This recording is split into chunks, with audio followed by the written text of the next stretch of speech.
all. But, yeah. I sent through some links, some Palantir stuff and whatever. All these things overlap. The last link I sent you is this Brendan O'Connell interview video. It was published on YouTube on the 31st of August. He puts them up a couple of weeks after they go out on his Patreon. But this is talking about Steve Bannon giving a speech to end the Fed and Trump making comments about not getting to the bottom of 9/11.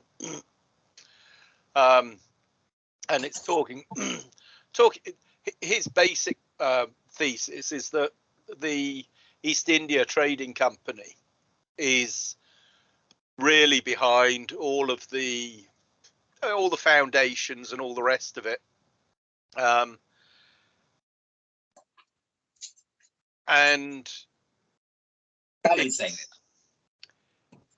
is what Brendan O'Connell says. Right. I mean, he started off as he was a pretty crude anti-Semite. Yeah. And now he's actually got quite a subtle argument about the Israeli security state, what he calls Project Talipot, which is basically a high-level recruitment tech operation that Mossad have,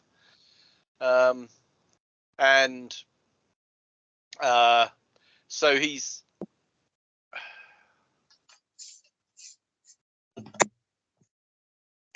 got quite a complex anti-Israeli position, put it that way, and which has kind of morphed from it's the Jews sort of thing. Is he American? No, he's Australian. He got sent down in Australia for publishing. No, for anti-Semitic harassment. That's what he's accused of. He's been on my radar for a long time, but he's been around the internet a long time. And the internet before 2000 and when would you say? Well, the internet before 2008, really. The internet got condensed, if we put it that way, between 2000 and 2008. So after the dot-com bubble, I think what that was really about was gaining control of the dominant players and getting rid of people that would interfere with the internet as a security state plaything, basically. And that's where Palantir fit in so many ways. But this guy, he really does know his onions.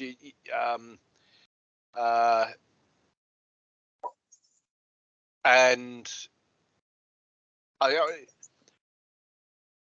don't know. I just think he has some interesting views on what's significant and why, as opposed to what we're told is significant because, this is I watched this actually when I was over, but I was just having another look because the other thing I'm going to do today, Ranjan, is I'm going to watch UK Column. I haven't watched it for ages. I'd become basically disinterested in it, mainly on the basis that they're expanding their operation and making. There are some things that they're now painting as, oh my God, they're doing this, when it's just a bunch of people doing their job. Governments have government departments and they try to govern. Who knew? And so everything becomes a sensation event, and that part of. Do you mean the kind of thing where you telephone someone and they're a little bit evasive in a systematic way, and you say, "Oh, it looks like you won't say something"? Do you mean something like that? What, with UK Column? No, yeah, basically it's gone moronic. That essentially they used to do quite a lot of very good analysis on the subjects which they're good at, And it's I don't know. When they went from doing 5 days a week to 3 days a week, it was really good, and they stuck to their particular area of expertise. Now they've branched out, and they've started showing their ignorance in other areas, and they're sort of saying, "Oh well, we're all learning and all the rest of it." Well, fair enough, but just because something surprises you or I because we haven't come across it before doesn't mean that it's because of some wicked conspiracy keeping us away from it. What it actually means is that we all have a much larger component of ignorance than we do of knowledge, because even with the internet, a small fraction of anything that is sensible in the terms of we're able to sense evades our senses simply because there are 24 hours in the day. So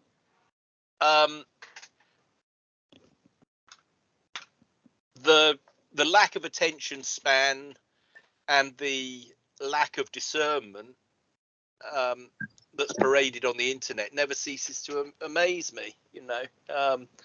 If there isn't any room for doubt, you just know that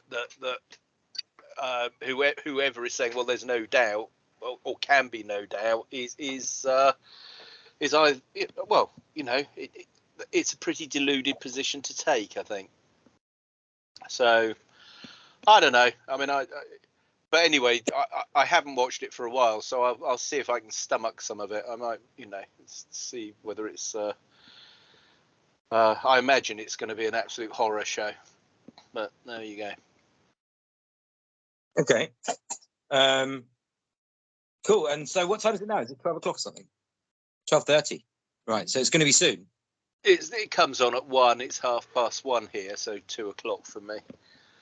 Yeah. So anyway, like I say, I think your Palantir thing is interesting, and the fact that it's being linked to the NHS. I mean, sure. I mean, that's really interesting too. But I think it's important to link it back into Aadhaar, identity passwords, pass laws, and what the worst version of that category of, if you like, of information technology. It could be a good version. You see, this is the. Carbon credit. Do you mind if I just quickly think out loud for a second? Mm-hmm. I found this book. I've been looking at a book that I found ages ago called Politics by Pressure. Mm-hmm. And it's from 1972 or 4, and it's about pressure groups. Yeah. And I noticed some of the names of the pressure groups in there. Some of them were just housing ones like Shelter.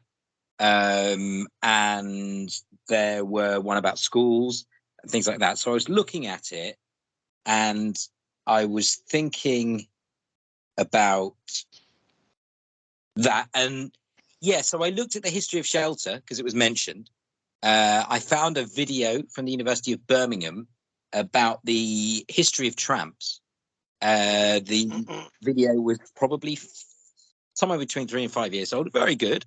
I was watching it a couple of days ago, and they start talking about vagrancy laws. So I looked that up because I know that even recently I've heard the word vagrancy law used. It appears not to have actually been repealed. So they're there from the 1830s onwards or something like that. But there probably would have been other begging laws in the past. And so I think what they were saying in a little bit in the video, but also when I looked it up on Wiki and elsewhere, what the vibe I was getting was the vagrancy law was interpreted very loosely and vaguely. It was worded vaguely, and it was interpreted in many ways by the police in order to get whatever they wanted done. And the point I wanted to immediately make was that You know, when people talk about stop and search, particularly black communities in Brixton, for example, and Tottenham in the 80s, they talked about sus laws, where people could be stopped and searched. Then, as you were talking about Palantir and Aadhaar and that type of data, it made me think that although Gillian Tett is saying, oh, yes, presumably the NHS wants to look after the data, and the fact that they worked with the CIA means they can, la-di-da-di-da, it made me think, of course, there will be circumstances under which this data and the privacy of the data will be completely overridden by people who essentially want to do a digital stop and search. And they'll, you know, I've seen examples of that where, you know, people say, oh, it's an emergency, so we're overriding all the safeguards.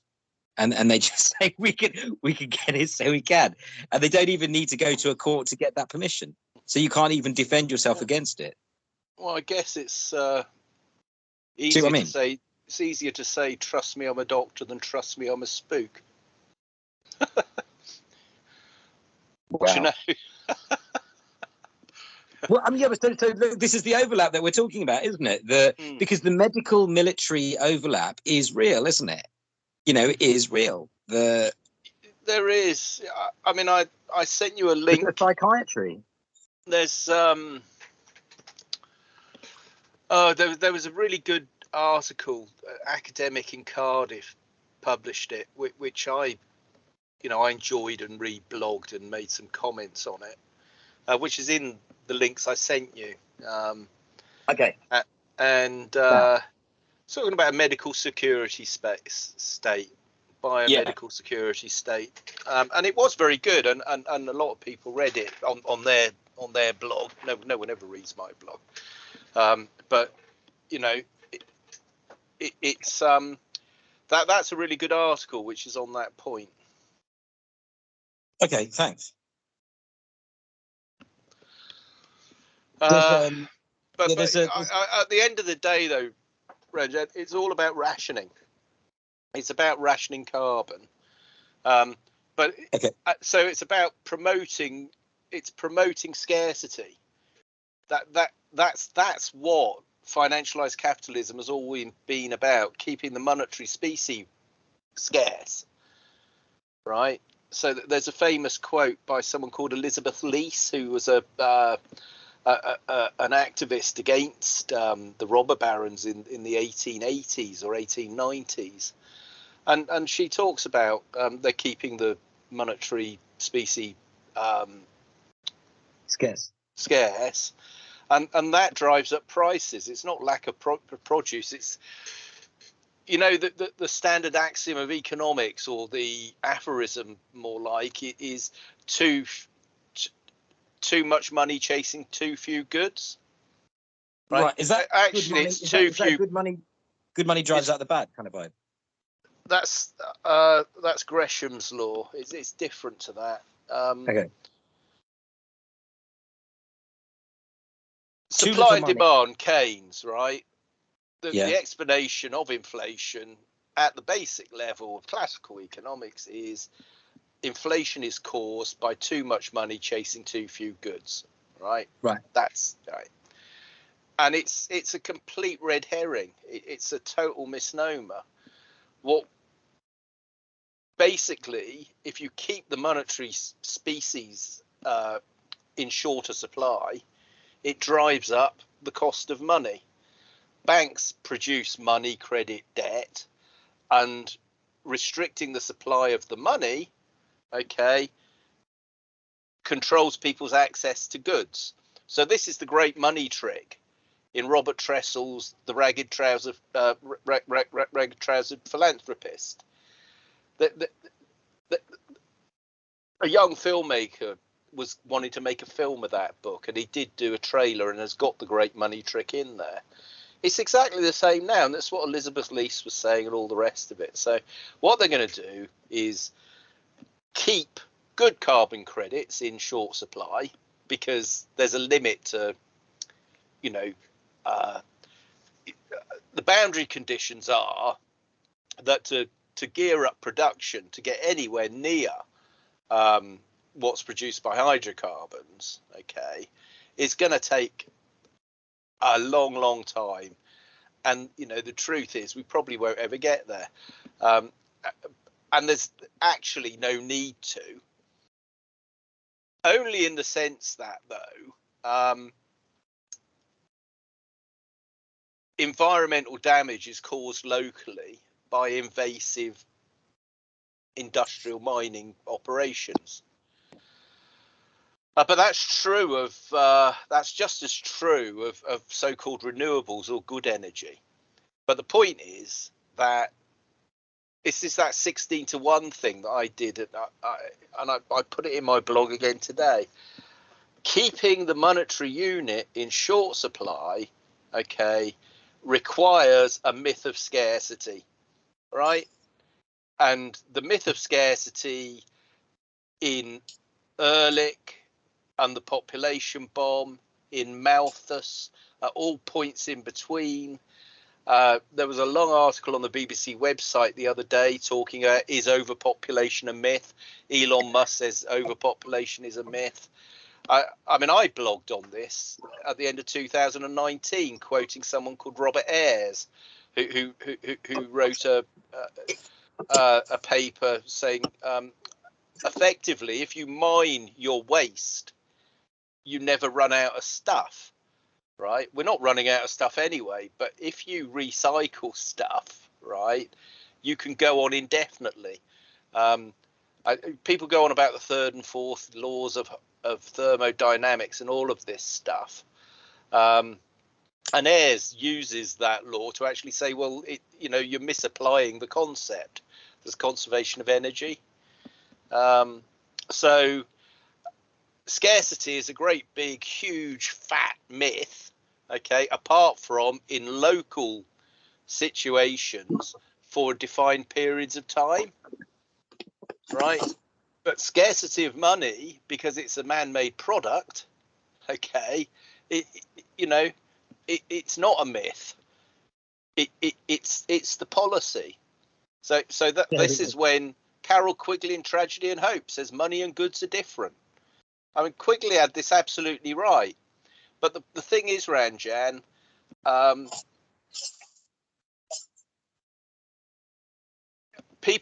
they're not stupid, but they are easily distracted.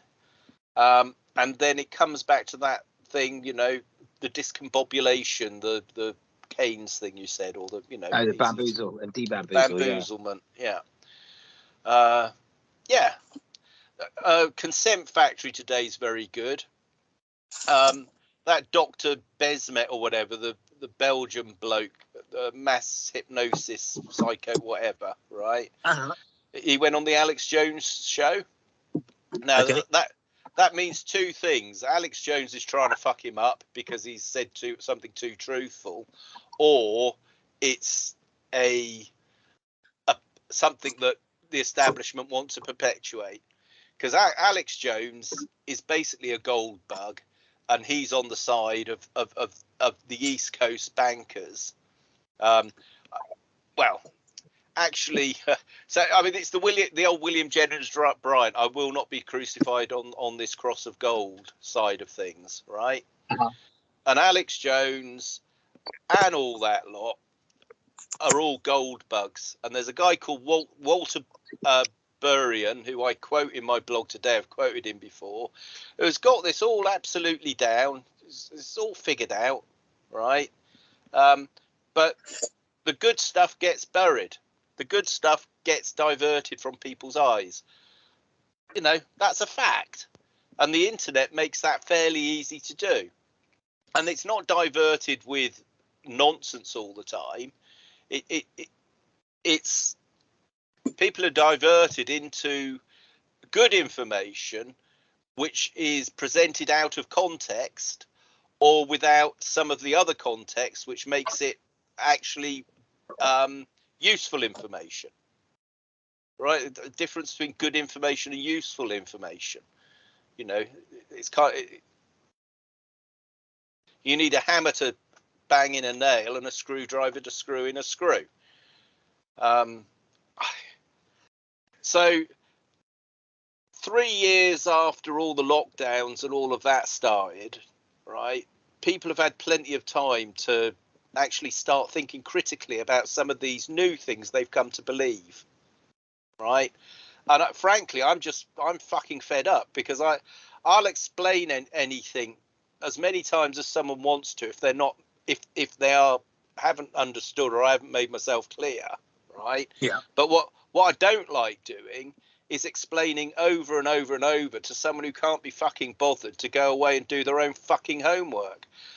And that's really where we're at. That's why I'm just it's Gillian Tett's job to discombobulate. So I'm not angry at her or Laura Kuzenberg. That's their job. Their job is to present a side of an argument, right? Yeah.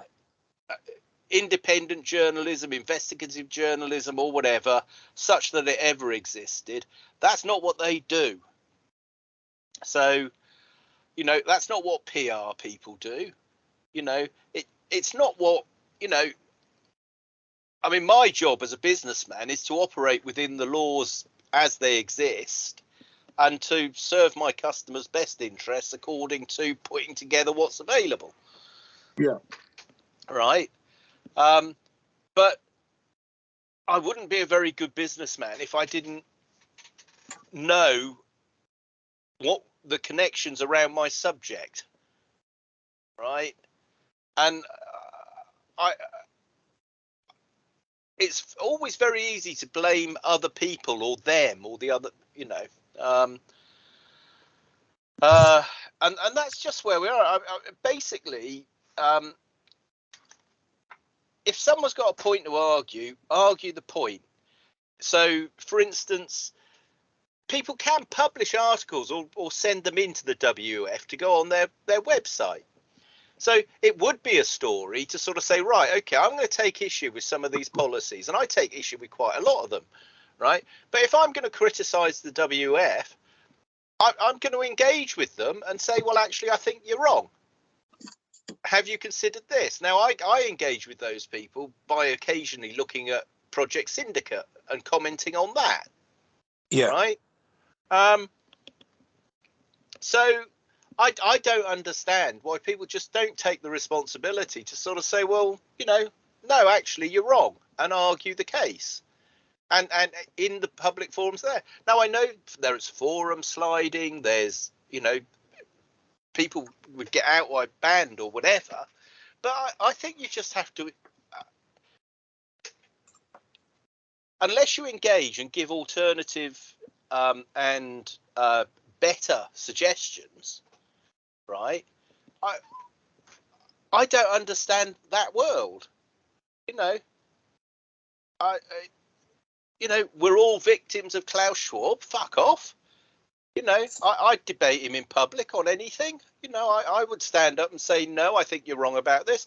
Uval, whatever he's called. You know, I mean, it's ridiculous to accept that level of self-censorship, and it's a form of self-censorship, not engaging with people whose views and policies you disagree with. You know, do you see what I mean? I mean, I do, and as a result of what you're saying, I am going to politely engage, not for the first time, with Gillian Tett. I've attempted to engage with people, quote unquote, on my side. I'm definitely not including you on this, by the way, because you do actually reciprocate. But yeah, I've tried to engage with people who are kind of a bit more, you know, that don't necessarily have the same view. Some people have responded, some people haven't. That's life. But yeah, I feel good about the fact that I am actually going to, yeah, see what debate can be had about this instead of none. Yeah, I mean, I think I honestly do think that's the way to go. And if more people start doing it, then, you know, then if bad decisions continue to be taken, the people taking them will have to answer the fact, well, you were aware because I engaged you. And that's exactly the point that we've been making. And so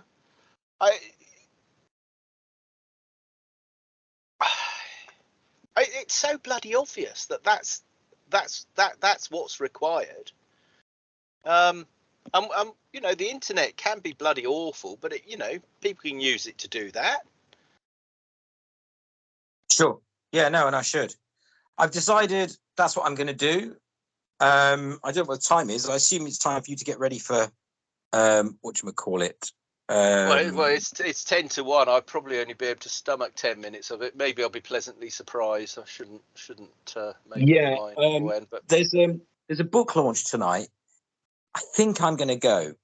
It's the thing is, I don't usually pay full price for books anymore, but yeah, it's kind of, I think it's about 12 quid to go to this book launch, and they give you a copy of the book too.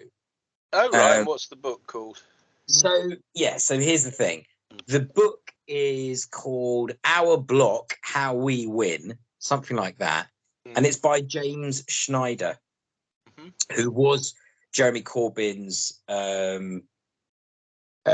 communication director. So working with Seamus Milne. He was a Lib Dem. I think he went to Westminster and St. Paul's, Jewish. I think his father. Our bloc. Yeah, Our Bloc. Our bloc in terms of geopolitical blocks, or no? I think he means the left. National. I think he means the left. Right. Okay. The Eastern Bloc. But Corbynite, that was. Now, you don't have to laugh at your own jokes because I think that's funny as well. Don't worry. But yes, I mean, you could say Eastern Bloc. I mean, you know, the fact is he's not really I think, anyway, he's generally been quite polite and nice to me. So, you know, right. So I go? Yeah. It sounds like an interesting thing. I mean,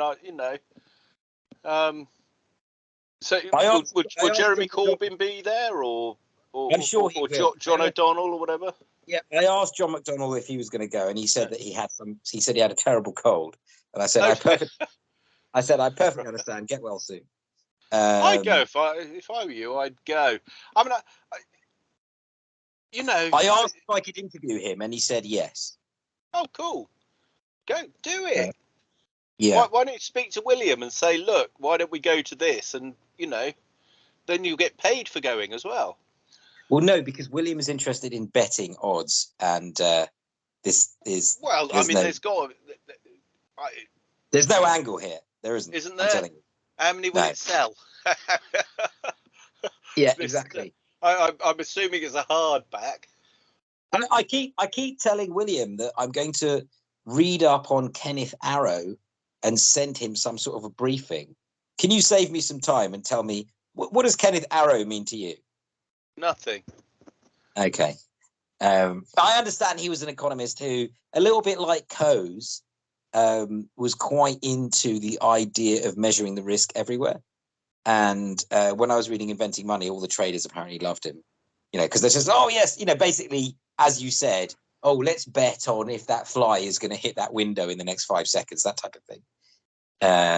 You know, computing, you know. Yeah. The problem with all of these people is they're stuck within their own axiomatic systems. Okay. Well, that's as maybe, but yeah. They are dealing with a deterministic paradigm, but the only deterministic paradigm are found within models, unless you're of that philosophical view. I'm a libertarian in the sense of free will. Okay, so that's a religious libertarian, and you know, and probably every other sort. And the very idea of a deterministic universe is such a man-made, invented thing, such a hierarchical thing. It's and that's where these people who, I mean, for them, money is a thing. It exists. You know, it's not. You know, it was Aristotle. if the art of shipbuilding were in the wood, we'd have ships by nature. We don't have money by nature. It's a construct of laws, and it's a construct that says it should be kept in short supply, so that basically he who owns the gold makes the rules. You know, that's it. And the Van Buren quote that you'll find in my blog that I've done today, it's all in there. And you know, when I found that quote, I thought, well, what's the point of writing about this? Here's someone, you know, there you got that. The Chadwick book, which he researched for 18 years, it's all in there. It's actually a compendium. There's a lot to read. But, you know, people prefer to, they step on the bus halfway along. They don't know where it's come from or where the fuck it's going, but they're convinced they know the best route for that bus to take. I mean, it's and that's, you know, that's how degraded I think these things have come. I mean, you know, maybe you're Schneider, man. I'll try and find a copy and have a read of it myself. It sounds interesting. But yeah, how does our bloc win? Well, if a bloc wins, you know, does that mean someone has lost? And does that sound like any sort of democracy where you have, you know, well, you lost, so shut up and listen to us? I don't want to live in that world, left or right. You know, do you see what I mean? Well, I mean, yeah, the thing is, obviously, Roger, we do think quite similarly on some things. So the first thing I thought was, let's see how many of the ideas in our bloc, how many of those ideas are actually ideas that are liked by people in what you think is the other bloc, but actually it's still really our bloc because we're all here. So, you know what I mean? Like ideas that are regarded as being lefty ideas because somebody on the left says it's a lefty idea actually is usually, if it's any good, is an idea that ends up all being you have to cannibalized. do is start. I mean, I think it was the Socialist Workers' Party. I told you about their political broadcast, didn't I? I think I sent you a link last year sometime. I can't remember.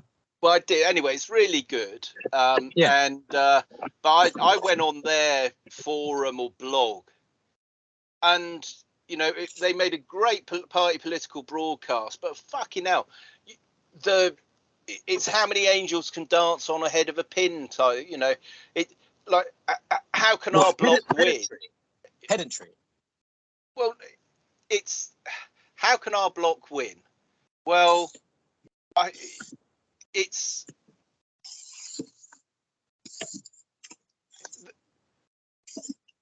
based on factionalism.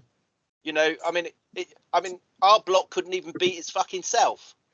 Can I tell you one thing that really doesn't help? Is that James Schnieder sounds even posher than I do. And I'm not saying that I sound hugely posh, but, you know, I'm fairly well spoken according to the rules and regulations of phonetics, etc. And, yeah, when I hear James, it's going to be quite funny because if I do interview him, he sounds terribly nice, which is, you know, nothing wrong with that. But he sounds like he's done the full 10 years of public school or whatever. You know? Oh, you know, that's our bloc. Yeah. You know, how can our bloc win? Our bloc couldn't even beat itself. That's my answer.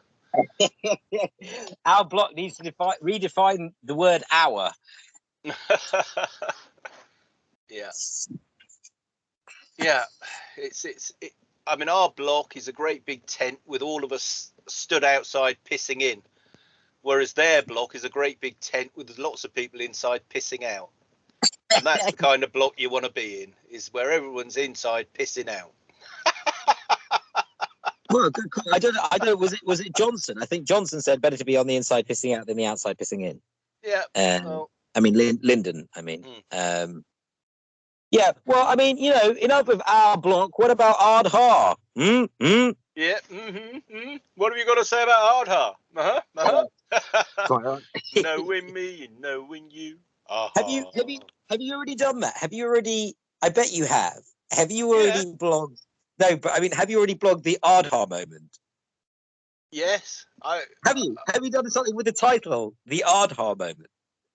I put it in an email today to David and Robin, just saying, you know, if you haven't had your Ardha moment yet, you know, You didn't. I'd be surprised. Man. I knew you.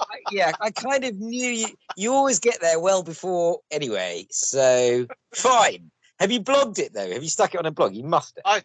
I think so, Ranjan. I don't really pay much attention to myself, mate. But I think I probably have, and I did. I put subtitles to ABBA singing "Knowing Me, Knowing You" and put it up on BitChute. And then you said Ardha. No Yeah, way. in the subtitle instead of Aha, I put in Ardha. I love it. Fine. Well, I shall let you carry on. Good chatting to you. Waking up is never easy to do.